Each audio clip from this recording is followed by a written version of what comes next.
বন্ধুরা, আজ আমরা চলে এসেছি বুদ্ধগয়ায়। নিয়ে এসেছি এখানকার প্রধান আকর্ষণ মহাবোধি মহাবিহার মন্দিরে। বন্ধুরা, আমরা এখন দাঁড়িয়ে আছি বুদ্ধগয়ায়।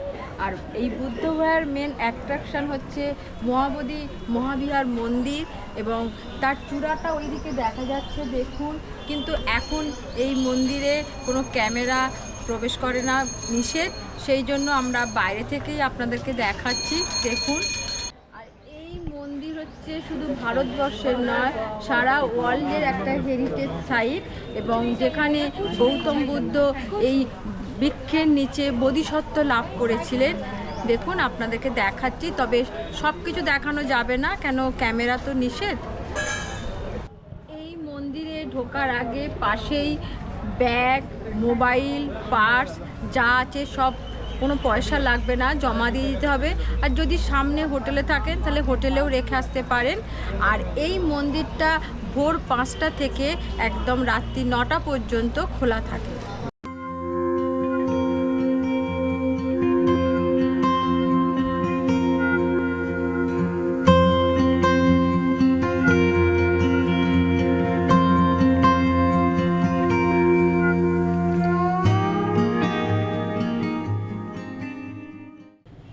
হচ্ছে বুদ্ধগয়ার সেই মন্দির। আর মন্দিরের ওপরে যে চূড়াটা আছে, ওর ওজন হচ্ছে 280 কেজি, সোনা দিয়ে তৈরি। থাইল্যান্ডের রাজা এটি তৈরি করেছিলেন। বুদ্ধগয়ার নানা স্থানেই তার লীলা রয়েছে, এবং তার বোধিসত্ত্ব প্রাপ্তের দ্বিতীয় সপ্তাহে ওইখান থেকেই গৌতম বুদ্ধ এক দৃষ্টিতে বোধিবৃক্ষকে দেখেছিলেন।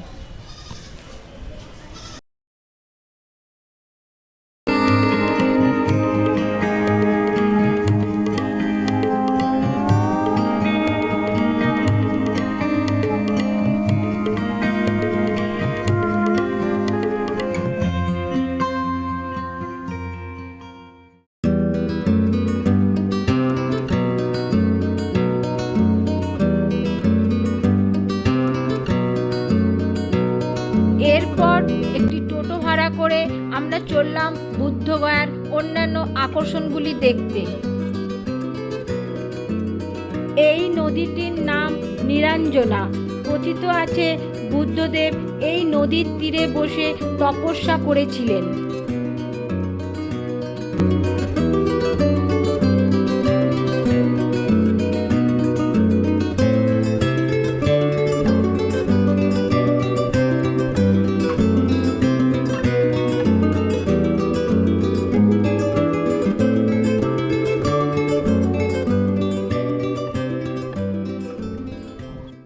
নিরঞ্জনা নদীর পাশে গ্রামটি, এই গ্রামের মেয়েই ছিল সুজাতা।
যখন তপস্যা করে রুগ্ন হয়ে পড়েছিলেন, তখন সুজাতা এইখানেই তাকে পায়েস খাইয়েছিলেন, এই গাছের নিচে। দেখুন আপনারা।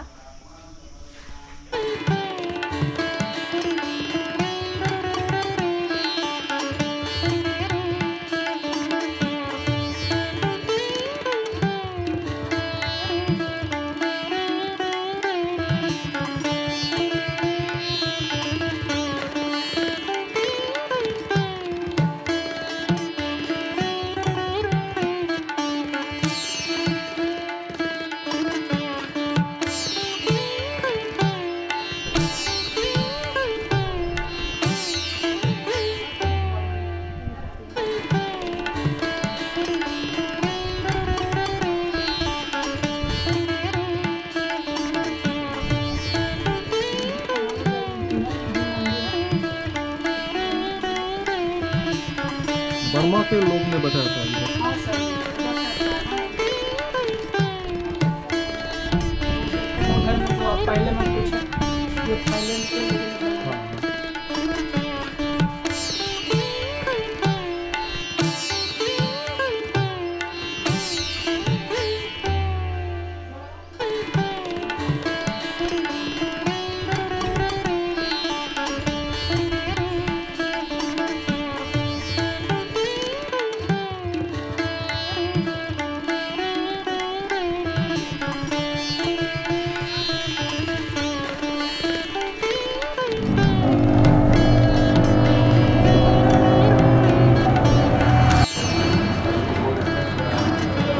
ভালো খাবার।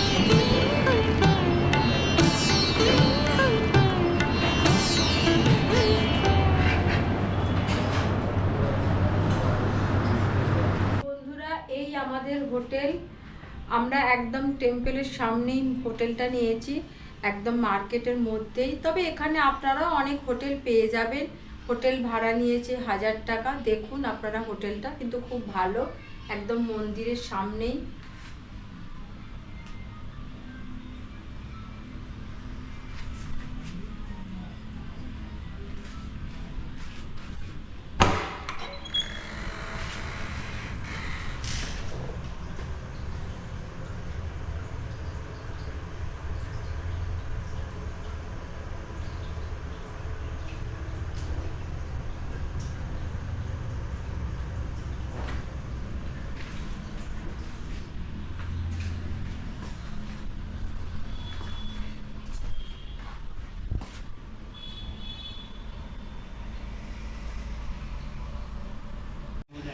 বন্ধুরা, আমরা এরপর বুদ্ধগয়ার আরেকটি অন্যতম আকর্ষণ জায়গায় এসেছি।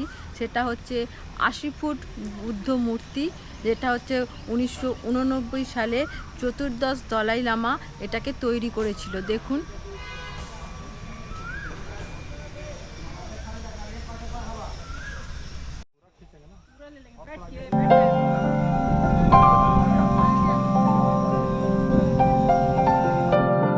ইনোভেশন হচ্ছে, সেই জন্য সম্পূর্ণ ছবি হয়তো তুলতে পারলাম না, তাও তুললাম। দেখুন। আর এইখানে রয়েছে সব বুদ্ধের শিষ্যরা।